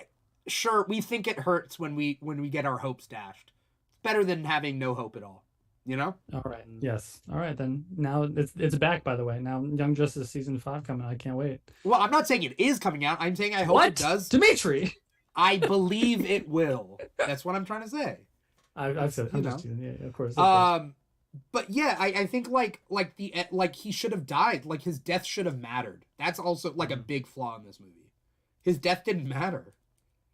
Yeah, I mean, death rarely matters, right? There's always the trope of them like, oh, turns out he was alive, or he came back, or there's a magic kiss and he's alive. They do it in CW. They do it everywhere. We've seen it so many times. Yeah. The only one, Uncle Ben, who's never come back. Yeah, but his death mattered. Like I think your death can matter and you come back. Fine, you can get resurrected, but your death has to matter. Like there's a way to write it that they're not mutually exclusive. Right? I would agree. Because he self-sacrificed. Sure. He didn't know he was coming back. Yeah. What'd you say? Michael? What'd you say? Me? Yeah, he didn't know he was coming back. His self-sacrifice still mattered. Yeah, but how does that affect the family going forward? They have their brother back? No, I know, but that's pretty effective. It's almost like he didn't die in the first place. Yeah, but they thought he did. That's what I'm trying to say. Like, it has to affect things going forward, right? They were sad up until his funeral, and then it's like, okay, we're all good. It's all good. Never mind. Yeah, very happy for everybody. Wizard got a makeover. It just made sense. The Wizard did get a makeover. I was like, why is he so cool and snazzy now? He's got drip. Do you know what? It threw me. He was dressed a lot like in the original Constantine, Keanu Reeves Constantine. He looked like Papa Midnight. Oh yeah, I was about to say Papa Midnight. Yeah, he looked like Papa Midnight. I was like, oh, this is okay. Yeah, I loved it. It's fantastic. You're right. I don't know.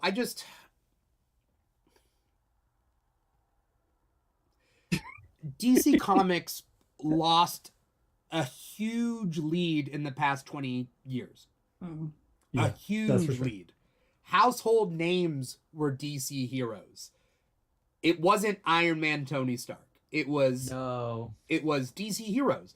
DC had the animation out there. They were building up generations of kids off their content. And they fumbled it bad. I never even heard of Guardians of the Galaxy, and nobody for a tree. Nobody did. There's even like me and two other people talking about Guardians before that Yeah. movie came out, and then all of a sudden everyone loves Guardians. It's I fantastic. knew Guardians, but like I did not give two shits about them. Yeah. The only one I knew was what you call it, Nova, and he wasn't even in it. Yeah, Yeah, he wasn't even in it. Yeah. yeah, and even Nova barely. People don't know Nova. Like Yeah. it, like basically Rick as a Ryder? kid, No? you know about these characters if they appear on other characters' cartoons, right? Right. Like Yep. Nova people never knew- appeared on Silver Surfer? He appeared in Maybe. Spider-Man. That's the only place. Was I he in know. Spider-Man? Was that what I'm thinking of? I remember Yeah. seeing him in one of the Yeah. I don't know, cartoons. but like kids watch the cartoons, and the cartoons, like as long as they can show all the characters, like that's how kids know. Back in the Yeah. 90s, there were trading cards and action figures and like Happy Dogs. Meal toys and whatever, where you kind of, or video games where you kind of Right. get introduced to like Z-list heroes through this immersion. Yeah. I remember the first time I saw Nightcrawler, it was in an X-Men video game, and I was like, Yeah. "Whoa, this character is so cool!" Yeah. Do you know he was supposed to be a DC character? No, I Nightcrawler? didn't know that. Yeah, Nightcrawler. He was supposed to be a Legion? demon. The original creator. Yeah. From Giant Size X-Men. I was just watching an interview with him yesterday or this morning.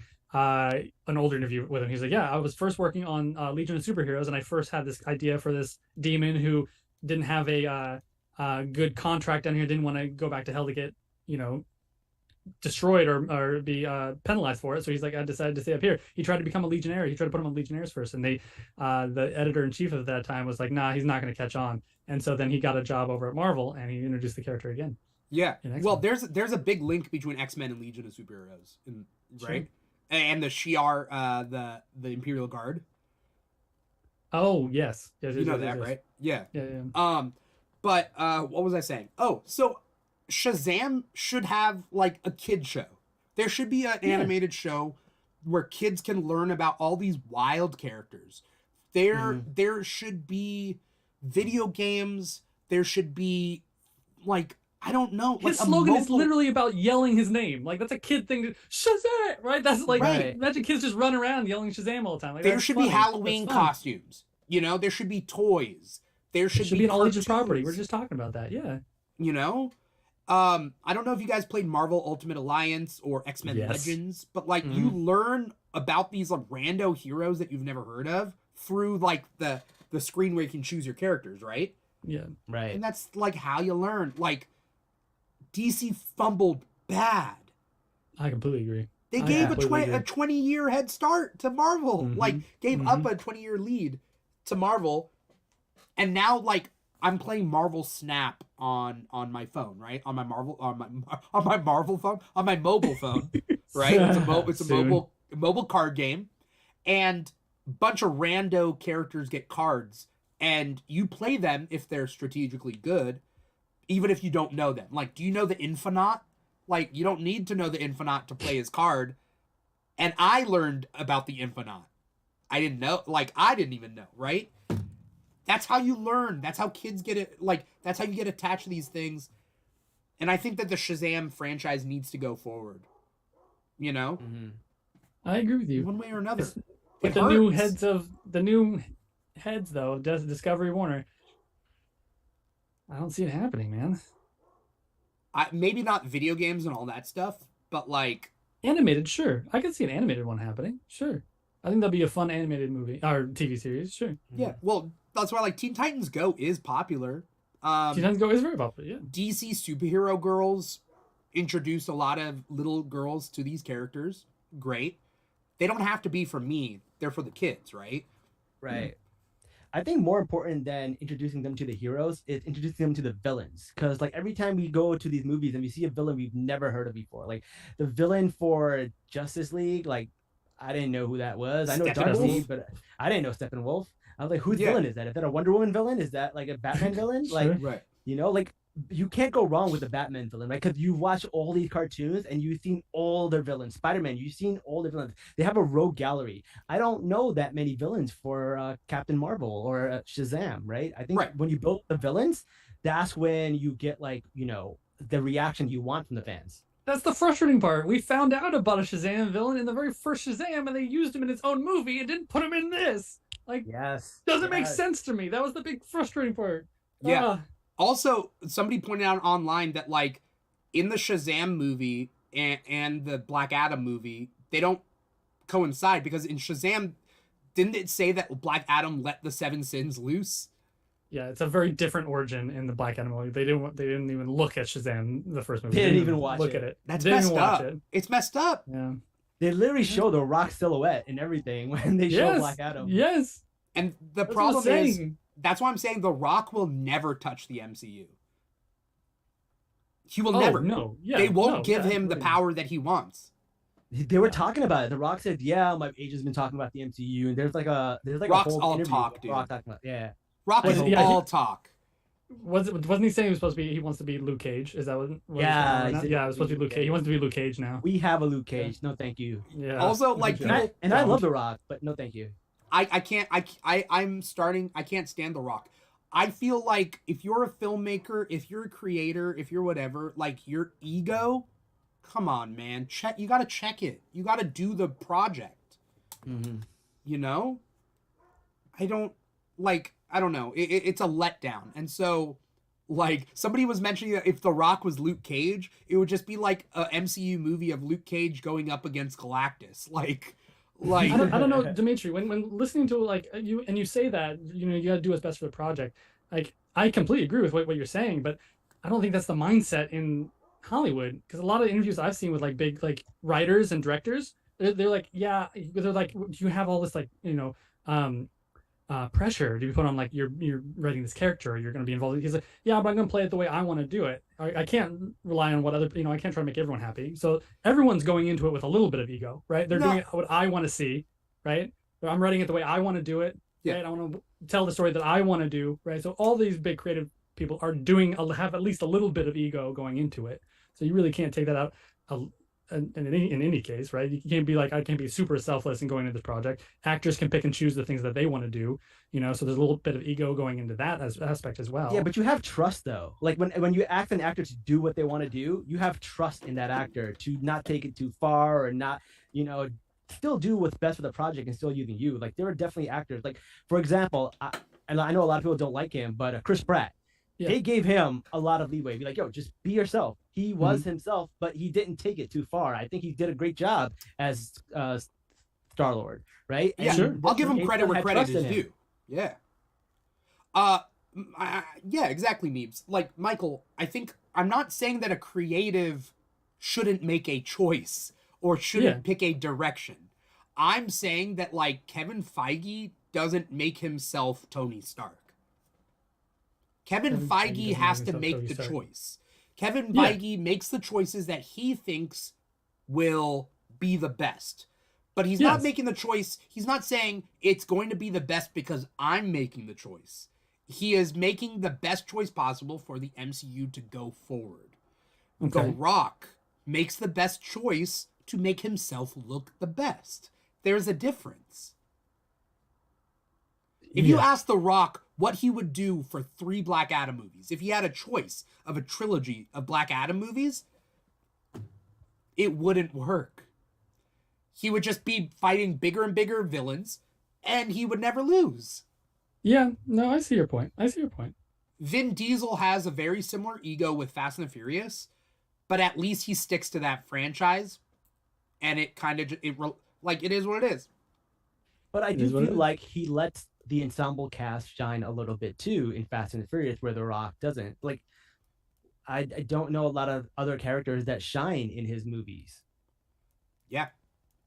And I was talking with somebody else. The only person who shines with The Rock, but you have to like dive deep with it, is Kevin Hart. And the only reason, only reason Kevin Hart shines with The Rock is Kevin Hart he agrees to be the bottom for comedy. You get what I'm saying? Right. Like, he takes the punches. Kevin Hart will take the punches. He will take the insults because Kevin Hart feels like that's part of his comedy. He rolls with it, whatever.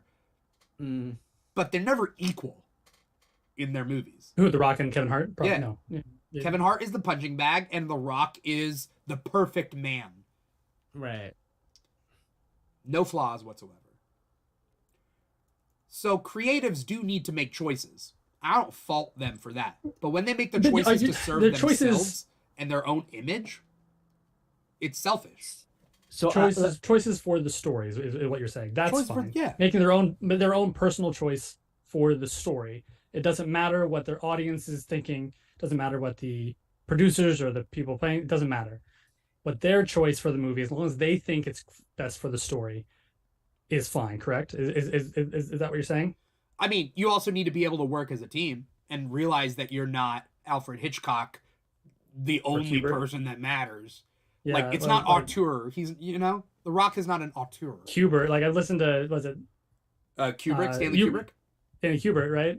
I listened to, Tom Cruise, right? Talking about his experience with him. He's just like, it was his way or the highway, right? Yeah. He didn't give his actors enough room to do what they needed. He's like, you need to do this way, and this is how I want it done. Oh, because Tom Cruise worked with Kubrick on Eyes Wide Shut. That's what I'm talking about. That was the property, yeah. Hey, give credit to Tom Cruise, though. Tom Cruise takes punches. His characters can have flaws. His characters sometimes lose. I'm not talking about Tom Cruise. I was just using Tom Cruise as an example. I'm saying Tom Cruise as a person with ego. Tom Cruise definitely has ego. Tom Cruise is a person. But... Oh, it's Hubert. That's what I'm talking about. Yeah. I know you're talking... Yeah, I'm with you. That was my point. I wasn't trying to get on Tom Cruise. Yeah. You could use any of Stanley Kubrick's actors and probably would say the same thing. I have a question for you guys. Do you guys watch wrestling at all?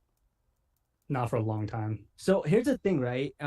It's so surprising that The Rock acts this way, because in wrestling there's a concept called putting someone over, where like you lose matches because that's what's good for the story, that's what's good for the pop, that's good for the thing, and you put someone over because you want to give that person an elevation to skyrocket into the next stardom. They do it for John Cena, Hulk Hogan did it for the Ultimate Warrior, and it's a trade in wrestling that you do this over and over again. So it's really strange that it doesn't transfer over to acting for The Rock. And even in The Rock's show, Little Rock, whatever it's called, Young Rock, there's a lot of people on forums and on internet sites, they're saying, hey, he's changing the story because Young Rock is basically about his life. And there's characters and wrestlers in there that they reference.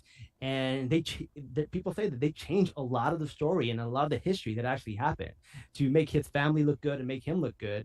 And that's not really how it happened. So it's really strange that, The Rock does these things, even though in the business of wrestling, it's very common to put other people over. It's very common for the hero to lose. It's very common for people to have like these stories, because nothing beats the story. So I just find it odd that that The Rock does that. I don't know. I'm not in the industry. I can't say, but I have worked on movies sets before. And if you're not the one that's in front of anything, and not just in front of the camera, but if you're not in the front of the director, hey, it's me. Like, you don't get chosen. Like, you have to have some ego going into it. You have to make people believe that you know what you're talking about, that you know what you're doing. So at the end of the day, yes, I agree that The Rock is having too much. Yes, he needs to pull back. It's not don't have any ego. You have to have some ego in this industry, which I don't like either. Dimithri, I wish the industry worked at exactly what you're saying, that someone could take themselves and be like, you know what? Yes. And Neebz, what you're saying with wrestling, this isn't a good part for me, but I can do this supporting role, actually. This would be great for the movie, right? I wish that was the part, but that's just not how the industry, and from my perspective, this is not how the industry works. Compare it. Do you guys know the new stuff that's going around with The Rock, where they're saying that he is responsible for a little bit of the responsible for Brendan Fraser's fall? What? No. Yeah, because Brendan Fraser was the one who gave The Rock his first big movie, The Scorpion King. Oh, right? The Scorpion King. Yeah. Right. And then The Rock, Journey to the Center of the Earth. When he started getting blackballed, The Rock took over for Journey to the Center of the Earth, and he took his trajectory and started becoming a bigger and bigger star, and never wanted The Rock put him in any of his movies. Whoa, you're right. Yeah. I could see that. I don't know how real it is, but I also think that like that's interesting. I think I'm just piggybacking off of this as we get further from Shazam and whatever. That's fine. When people talked about Ke Huy Quan and his win, and how like he hugged Harrison Ford and Spielberg gave him a shot and blah blah blah. Where the fuck was Harrison Ford and Steven Spielberg for Ke Huy Quan's career since? Where the fuck were they? Ke Huy Quan talked about how there wasn't roles for him as an Asian actor in Hollywood. But any of Spielberg or Harrison Ford's movies, like, people put their friends in movies as long as they're good enough, right? Yeah. Like, James Gunn knows, like, the people that he puts into his things, like, they have to do the job at least, right? Honestly, I wouldn't even say that. Adam Sandler has put tons of people in his movies that aren't great. Right. It does well. But if you want to be a good filmmaker like James Gunn is, you need to be able to know who are your friends that just aren't good, and, like, it is what it is. And versus you're talking about like Scorsese and what's his face? Yeah, when you work with the same actors over and over again, filmmakers do that. Yeah, the dude. Oh my god, the big actor. He dates younger women. Leonardo DiCaprio. Leonardo DiCaprio, right? He's in all. I mean, it doesn't narrow it down, but I knew who you were talking about. Yeah.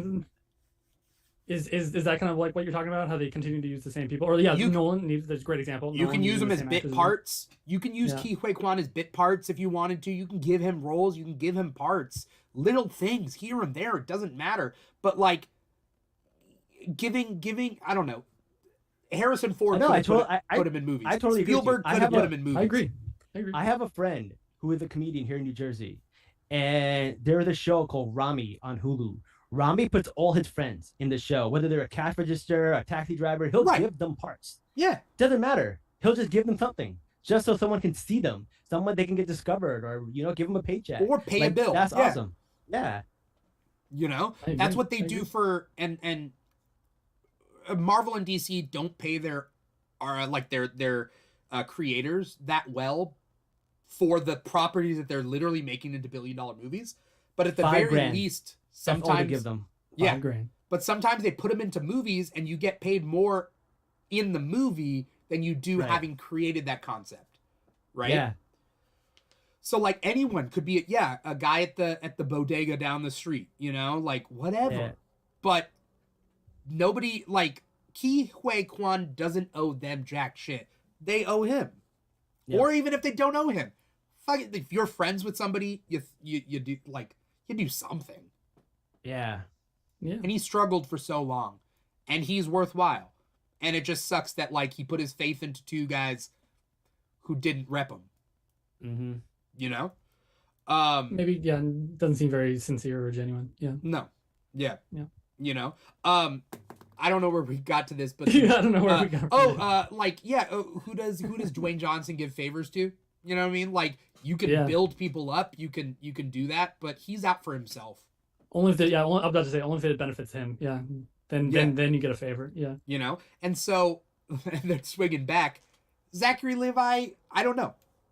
Maybe I'm making up shit with Zachary Levi, but it just seems to me that, like, he's serving his own purpose. Like, but this movie would have been better with more young Billy. I agree with that. I mentioned that earlier too. Yeah, I didn't like that you barely saw Billy Batson, because you get the other kids a lot, because the whole, like, half of the battle scene, they lost their powers. That was a complaint of mine too, how easy it was to take away their powers. But then you see that they're cool, right? Darla discovers the unicorn, like, and by the way, taste the rainbow, motherfucker. Yeah, they said this phrase twice. Like Skittles paid a lot for this movie. They said the catchphrase twice in the movie, right? Yeah, like that was a big paycheck to Skittles from this one movie. Did you guys mind it? The brand, the. I think it would have been better if they had the one with the one on the horse. Taste the rainbow, mother. Like, I think that was a good better. The one before it kind of took it away from that, but exactly, yeah. But no, Jeep was another one. There's a lot of close-up shots of Jeeps, and I don't recognize cars just in life, so I don't recognize car placement in movies. You do if you watch unless they say it. They say it out loud. Yeah. They're like, "Hey, would you like to take a ride in my Ford Escape?" Then you know what the best one, as normal people say about their cars? Have you ever seen the Bad Boys 2 with the Cadillac? John Maynard should definitely get this car. Not this one, because I'm going to fuck this up. But he should definitely get one just like it. That's the best. Yes, I remember that. I mean, product placement happens. Product placement. Like, I didn't hate it so much. Yeah, it happened. It's fine. Netflix does that a lot, too, because that's where, they're not paying for movie tickets, so they got to make the money somewhere. Yeah, that's fine. And Michael Bay movies will do it a lot. Like, that's what I just said. You know the car in the movie when you're watching a Michael Bay movie, because he will say the entire name. Well, they'll or show the label in front of it. They'll show the car. They get licensed. They get all that licensed for Transformers movies. It's all. Yeah. I think it was all General Electric cars. Yeah, so all the thing is, all of the Transformers had to be American, and all of the Decepticons had to be foreign cars. If they Oh my were cars, God. because most of them weren't cars, right? Yeah, if they were cars, yeah. Oh my Yeah. God. I think you're. Yeah. Well. Okay. Yeah. That's Yeah. another subject. Yeah. Yeah. I don't want to go down that rabbit hole. As we close up this episode, what do we have any thoughts going forward about like the future of this franchise? I want to see it continue, but I feel like, yeah, like, is it just a pipe dream? I think we just might get Easter eggs here and there, maybe like an Elseworld crisis somewhere down the line, but I don't see the actual franchise of the Shazam family coming back. I agree with that. I don't think we're coming back. I want it to. I like your idea of an animated movie or an animated series. I think that would be really great. I think that'd be the most we're ever going to probably see of them again. But yeah, I don't think they're coming back either. And I did enjoy the movie. I thought it was fun. It was a very fun movie. There's so much story potential. There's so much. All those doors. Yeah, all the doors. See, there we go. That's a good idea for the show, right? They're just exploring the doors. Like, that's fun and quirky and cool and funny. I feel like if I met James Gunn once, I think I could convince him a couple ideas. I got some ideas. Yeah. I think push it, man. I think he'd listen. Of course, I tweeted him yesterday. I was like, when you take over, can you make sure the trailers don't spoil the entire movie, Mr. Gunn? Yes, thank you very much. You're doing the Lord's work right there. Lord's work right there. Thank you guys so much for coming on the show, talking with me about Shazam! Fury of the Gods. Before we get going, I do want to thank anyone out there who's watching twitch.tv/The Keeg Show or youtube.com/The Keeg Show, or if you're listening to the podcast, wherever you get your podcast from, Apple Podcasts, Google Play, SoundCloud, Spotify, iHeartRadio, and Stitcher. We're all over the place there. Before we get going, though, Michael, where can we find you online? What do you got coming up? Anything you want to plug? At the moment, find me online, TikTok, I guess, for as limited time as that might be. I'm on TikTok for the love of comics. I do weekly recommends for what's coming out each week for comic books. I do a lot of community stuff when it comes to comic book and recommendations and funny videos and things like that. That's what I do. And then all the other platforms as well, IG and Facebook and Twitter and stuff like that too. So that's where I'm at. Awesome. Neebz, where can we find you? What do you got coming up? Yeah, you can find me at Watch with Neebz. Neebz is spelled N-E-E-B-Z. I'm everywhere: TikTok, Instagram, Twitter. I do have a podcast called Salam Nerds. We're an inclusive podcast. We talk about reality show, comics, TV shows, movies, everything. And join us. We like to have a lot of fun. We do live streams on YouTube, and it's a lot of fun. And we're growing, and we got a little family. And Keeg, I definitely need to see you come on the show one of these days. I would love to. Yeah. Awesome. Michael, you too, man. Let's try to get you on the show too. I would love to. That'd be fantastic. Well, I'll make sure it's not a reality show episode. No, it's like my guilty pleasure. Bachelor, all that. Let's go, man. Wait, Michael, do you actually watch The Bachelor? Yeah, it's one of my guilty pleasures. I didn't know that. Oh, okay. Yes, let's go. I didn't know. That's Bachelorette. I'm all this Love Island, especially. Was it the Australian one? Is my favorite. Yeah, because the announcer on that one is so funny because he'll just say random stuff. It had nothing to do with the show. He'll just say, "Look at this moon," or "Let's." Oh, I love it. I'm getting into Love Is Blind too. That's becoming a popular one. Yeah. So I wish I could bond with you guys on that, but I'm sorry. For anyone out there, you can find us online on social media, TikTok and Instagram at The Keeg Show. Those are our big ones, TikTok and Instagram at The Keeg Show. Facebook and Twitter, we're also on pretty much at The Keeg Show /The Keeg Show, wherever. But TikTok and Instagram are our big platforms. This show is The Keeg Talks, and it's every weekend. Tomorrow, actually, we're talking Last of Us. I've been struggling to fit the Keeg Talks episodes in to cover all the topics that we need to talk about. So Last of Us is tomorrow, that episode. But mostly it's every single weekend. Comic Talk is every Thursday. Mandalorian After Show is every Tuesday night, Wednesday morning, right after we watch the Mandalorian Season 3 episodes. We go online, we talk about it, episode by episode. And then I do Instagram live chats most Mondays on Instagram at The Keeg Show. So definitely stay tuned for that. We're also going to be at Chicago, C2E2 in Chicago. I'm going to be there with my press badge, making some content there. So definitely stay tuned. Press badge. Definitely stay tuned for that. Neebz, are you coming out to SDCC this year? Yes, I am. I'm gonna be there. Michael, you gonna be there? All right. San Diego. Oh yeah, I always go every year. I can't wait. Okay, good. So that means I got 2 days of badges. I have a Thursday and a Sunday. Nice. So Saturday and Friday and Saturday, I'm gonna still be there doing other stuff. Just walking around. Yeah. Probably filming content, that you sort go. of thing. So definitely have a lot of things to look forward to this year. So either way, thank you guys so much. Michael, Neebz, so much for coming on this show and being a part of this. Thank you to everybody out there for watching and or listening. Once again, I am your host, Dimithri Perera, and this has been the Keeg Talks, Shazam, Fury of the Gods. See you next time. Bye.